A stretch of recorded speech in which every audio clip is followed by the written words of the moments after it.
முருகா.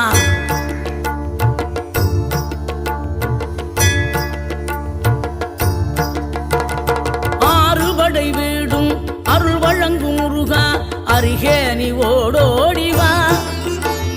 மூவிரண்டு முகம் சொலிக்க ஆறிரண்டு கரங்களுடன் ஆதரவு தர ஓடிவா.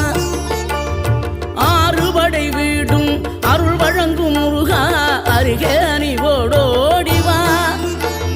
மூவிரண்டு முகம் சொலிக்க ஆறிரண்டு கரங்களுடன் ஆதரவு தர ஓடிவா.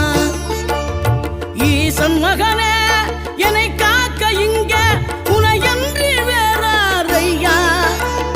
நெஞ்சார நான் நினைக்க பஞ்சாமிர்தம் கொடுக்கும் ஒரு தெய்வம் நீதானையா, ஒரு தெய்வம்